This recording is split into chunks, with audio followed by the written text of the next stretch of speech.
నేను అన్నపూర్ణ మామిడపల్లి విజయవాడ రుచులు అనే శీర్షికలో ఇప్పుడు ఒక ఐటెం చేద్దామని నేను అనుకుంటున్నాను. ఆ శీర్షికల కింద దాంట్లో ఇప్పుడు ఈ వామన చింతకాయలు ఇప్పుడు వస్తే ఫ్రెష్ చింతకాయలు, కొత్త చింతకాయలు ఇవి చిన్న చిన్నవి, దాంట్లో గింజలు ఉండవు. మనం పప్పు, పచ్చడి, కూర ఇలా అన్ని రకాలుగాను ఈ కృష్ణా గుంటూరు జిల్లాల్లో బాగా వాడతారు అన్నమాట. ఇవి చాలా ఇష్టంగా తింటారు, రుచికి కూడా చాలా బాగుంటుంది. అలాంటివి చింతకాయ ముక్కలు ఇవి మిక్సీలో వేసుకొని గుజ్జులాగా చేసుకోవాలి. తర్వాత చేస్తాను.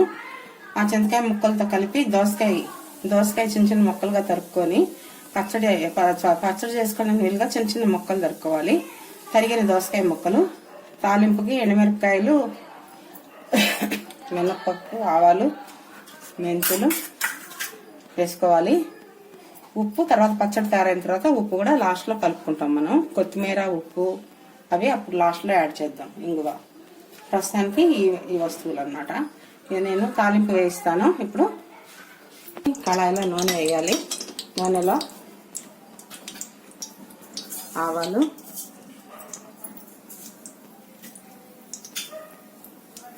మెంతులు,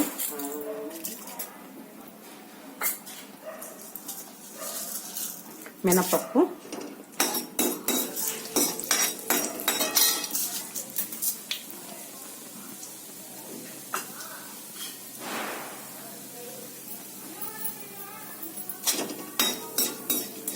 ఆవాలు, మెంతులు, మినపప్పు వేసి తాలింపు వేగించాలి.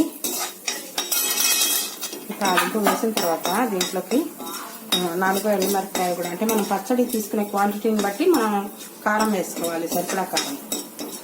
ఎక్కువ కారం అయిపోతే మళ్ళీ తినలేము. అందుకని కొంచెంగా పచ్చిమిరపకాయలు, కొంచెంగా ఎండుమిరపకాయలు వేస్తాను. చేసి పచ్చడి కొంచెంగానే చేస్తున్నాను కనుక ఆ తాలింపు దాంట్లోకి సరిపోతుంది. ఇదిగోండి, కరెక్ట్గా 4 ఎండుమిరపకాయలు మాత్రం వేసాను.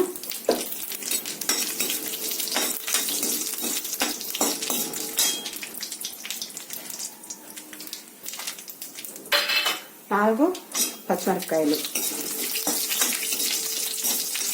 ఈ తాలింపు కొంచెం చల్లారిన తర్వాత మనం మిక్సీలో వేసుకున్నాం.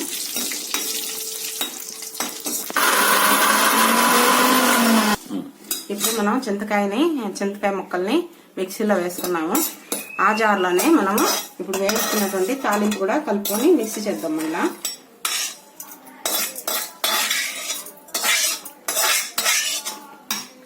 ఉప్పు కూడా వేసుకోవాలి. ఉప్పు,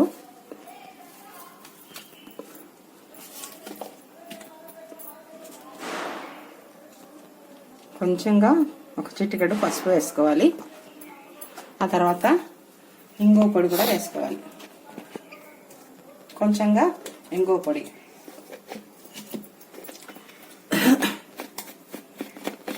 ఇప్పుడు మనం వీటిని మళ్ళీ మిక్సీ చేసుకుందాం. దాని కనుక చింతపండు వేయవలసిన పని లేదు. కేవలం కలిపి చేసుకునే పచ్చడి ఇది విజయవాడ, గుంటూరు ప్రాంతాల్లో చాలా ఫేమస్. ఫంక్షన్స్ అవి అయినా కూడా ముందర బండ పచ్చడి కింద, రోటి పచ్చడి కింద ఈ పచ్చడిని అడిగి చేయించుకుని ఉంటారు అనమాట. అదే ఇప్పుడు మనం చేస్తున్నాం.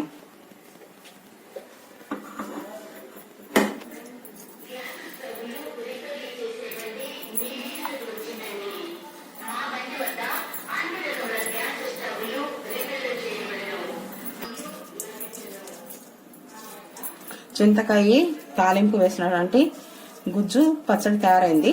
అందులోకి మనం ఇప్పుడు ఈ తరిగి పెట్టుకున్నటువంటి దోసకాయ ముక్కల్ని మనం కలుపుకుందాం.